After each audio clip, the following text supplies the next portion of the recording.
Suicide Squad Kill the Justice League. This is one I have not spoken about much in its lead up to launch. I think the last time we actually directly spoke about this game was during the State of Play where the gameplay was revealed for the first time. So yeah, I've been pretty quiet on this one. It's really not my speed to kick a game between the legs as often as I can in its lead up to launch. I wanted to give it as honest of a chance as I could because, you know what, it's Rocksteady and I think they've earned it. You look at the Arkham trilogy and how magnificent it is from top to bottom, from visuals to the best action combat you can find in the industry if you ask me. Anything with free flow, I want to play. Shadow of Mordor, done. Shadow of War, done. Mad Max, sure, I'm on it. Anything with free flow, I am invested in because that combat system is that incredible, and it started there with Rocksteady, and it started there with capturing the aura, the speed, and the power of a superhero. And so naturally, with Suicide Squad and its long development timeline, I thought to myself, expectations should be high. This is a studio with true superhero pedigree. This is a new take, but still in that kind of DC lore. Let's see what they got. Upon the reveal of the gameplay, like many of you, I wasn't mad, I wasn't upset, I was confused. I didn't know really what I just saw because this team known for injecting so much personality into the superhero I was playing as had now taken a more surface level approach. Third-person shooting, weakness targeting, live service, microtransactions. I wanted to stay as open-minded as possible, but it's really tough to. This felt like a betrayal of all the values that they had created over an entire generation and then some. So I've been quiet on Suicide Squad because I really wanted to see how things developed, and there was that push over the edge this weekend where I went, okay, time to talk about this. I still plan to do reviews/impressions by the end of this week, so you can stay tuned for that. But let's get into it. From the lack of review copy access and what's just going on in the industry as a whole, as this is not just a WB thing, to the game's servers being shut down in early access. We're also going to talk about how the game's been marked down and some petty reporting on that side of things and much more. So, ladies and gentlemen, if you're new here and you're into what's happening with Suicide Squad, we're going to be talking about it a decent amount this week. Consider subscribing to stay up to date on it. I want to begin with review copy access. So IGN really caused a bit of a storm on social media over the weekend where they said that they are not getting a review copy for Suicide Squad Kill the Justice League. They posted an article saying, where's our Suicide Squad Kill the Justice League review? Review codes have not been sent out ahead of time is what's noted in the subtitle. And it's in this article that they make mention that, hey, we're not entitled to one. WB can do what they want, but we're not going to be getting access to this game. And we just wanted to let you know.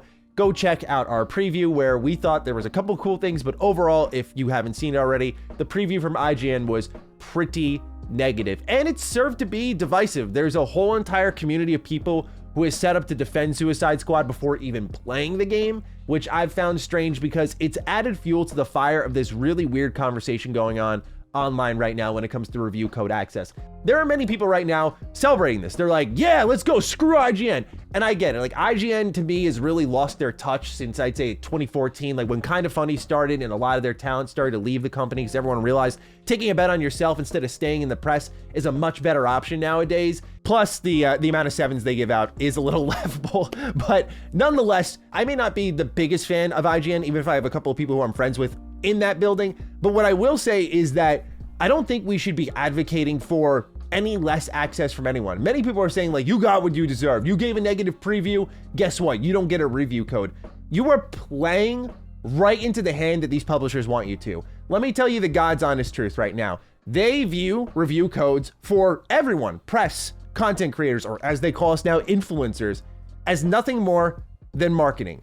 Anytime I submit nowadays for a review code request, it used to be a direct contact with someone. Nowadays, I get a PR agency. They send me this review code list. I get thrown on a spreadsheet a mile long, and I don't see my review access until day of. To IGN, I say, welcome to mine and many other content creators' worlds. It does suck. I totally get it. That's because if you are approaching things critically, or if you have a history of being extremely critical, very few companies will give you continuous access. The only two I can think of in my personal experience where I have either destroyed or been heavily critical of a game and still continue to get access from them are EA and Ubisoft. Ubisoft especially, I have destroyed some of their games. They're like, hey, here's your next code. And that's how it should be, right? I'm here doing a job. It's nothing personal. And so there shouldn't be a lack of access. And I don't think IGN, frankly, as someone who is not a big fan of them, should be punished for saying, hey, we didn't like this. We're curious though where things go in the full game. They shouldn't suddenly get access revoked because they decide to be critical. That shows everyone exactly what a review process is, and it's nothing more than marketing. Again, the God's honest truth is that these companies are not looking for content creators like me or some of your favorites, maybe like Skill Up, Jake Baldino, you know, some of my favorites too, and going like, hey, these guys do an honest critical review. Let's give them a code. No, what they're looking for are people who are going to give them the best chance of a positive review. So if I sit here and I destroy something, they go, okay, strike 3 and you're out. We're not giving you access really ever again. We're going to give you maybe day 1 access. What we're going to do is go find someone else who's naive enough to believe that, you know what, like we mean well here, and we're going to give them access. And because it's their first time getting access, the bias is put into place and boom, you got a positive review. You want a good example of that? I'll use myself. Saints Row 4, my first ever review code. I love Saints Row 4, but there's great memories installed in that game for me simply because that was my first ever early access review I've done in my entire career. It was super exciting, and it's no doubt a situation where I was more positive on it. So I don't mean to go on and on and on here, but see it for what it is, ladies and gentlemen. You may hate IGN, and that's totally cool, but all I'm saying here is don't shoot yourself in the foot. Not that IGN always has to get access, but advocating for not really withholding access. I don't think many people are trying to do that, but more so advocating for a publisher to cherry pick people who are going to give positive reviews, or at least have the best chance of doing so. You don't want that. You get more misleading content than ever before, and that's where things are trending. Have you noticed me as someone who I would say is a pretty sizable video game reviewer? Our video game reviews typically clock almost close to 250,000, at least in the 100,000 range. Have you noticed something this year? I haven't done a review this far. I haven't gotten access to anything, not because I'm entitled to, but have you noticed the change? Just take note of what's happening here. It's becoming more and more prevalent, and this felt like a great opportunity to call attention to that. So as I'm trying my best to do reviews, they're more and more coming after launch because companies benefit from that. They don't care about the critique. So that's what's happening in the review code situation, and naturally that is called into question the quality of the game.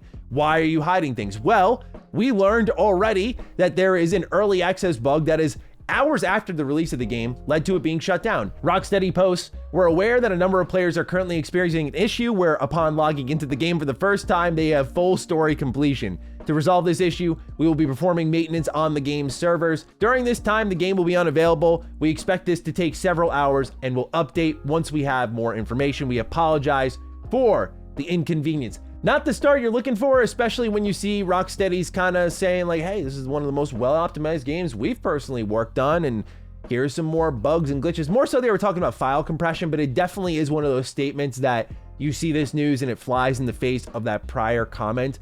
I hope at the very least it runs well. When it comes to the game itself, I personally don't think Suicide Squad actually looks awful to play. But again, not bad or not awful looking doesn't necessarily mean that's exciting. I think getting around the world looks pretty cool. The scale of the world looks good, but it's about what's within it, right? Open worlds require purpose, even more so nowadays. The toleration for filler content and BS time wasters is getting lower and lower. And I feel with the way the economy's going, that the games industry is heading super quickly in a direction of like games are going to be much more compact and focused on replayability, if anything, rather than these live service time sinks. Hey, this is your forever game, right? But as someone who is not a live service guy, there is something appealing about Suicide Squad in that it doesn't look like a massive time sink. But for most people, that's a big problem. For me, I'm like, cool, I can be in and out. Great, that's what I'm looking for here. There have been story leaks that I've tried to avoid, but naturally that's been pretty tough, especially in today's spoiler-ridden culture where people are like taking screenshots and sending them in tweets and putting them in articles. It's horrible how it is nowadays, where that's also probably another reason why WB wants to revoke access. There's already been a number of leaks about this game, now even more so. I don't know how this is going to do sales-wise, but if you believe a couple of headlines, you may think that WB is already prepping to get people through the door early, as IGN of all places posted an article, Suicide Squad is already down to just 44 euros before release day in the UK. Now, you look at that and you go, wow, that's not a good sign. They must be getting soft pre-orders or something. But then you read the article for what it is, and I'm going to call IGN out. This is some petty reporting. Let's read.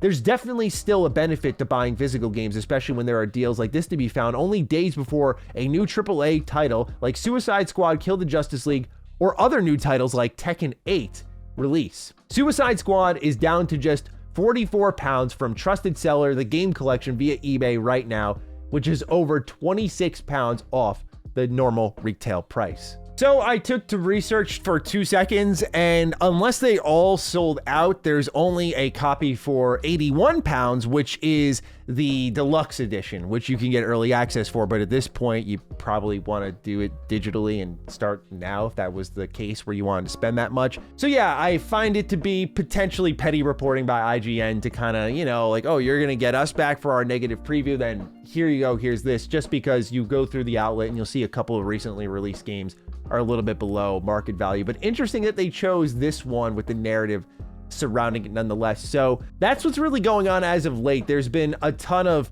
controversy surrounding the game. There's talks of the live service endgame not being too fantastic, and so we'll play that and see it for what it is. But nonetheless, ladies and gentlemen, I hate to see Rocksteady in this situation, right? This is a developer that I think most of us either have celebrated at one point or understood why they are celebrated. You either fall on either side of the camp. I don't know anyone who could actually legitimately have a logical argument as to why any of these games they've made have been bad. And it's almost interesting to see how they found themselves in the same position that WB Games Montreal was in, where they took about 8 years to get their game out the door in Gotham Knights. And now we're seeing that similar buildup of more and more skepticism, where at first the showing was like, you know what, this doesn't look awful, but it's not exactly what we want. And then you get to launch and it's worse than you could have expected. I'm hoping for the best with Suicide Squad, truly. I'm hoping this is one of those situations where I look at it and I go, this probably won't be as great as the Arkham trilogy, but can it at least be good? I think it may have the chance of that, even though I look at some of that UI at times and I'm like, I could have a whole video on that, on just how UI in games is done so wrong and it's so cluttered, but we'll talk about that in due time. Ladies and gentlemen, I'll have my preview, review impressions whenever I get access. I'll be buying the game and trying to get on as soon as possible when the servers are live. So with that, take great care of yourselves, and I will see you next time around. Let me know your thoughts on Suicide Squad down below. Stay sexy, stay active. I love you all. Peace.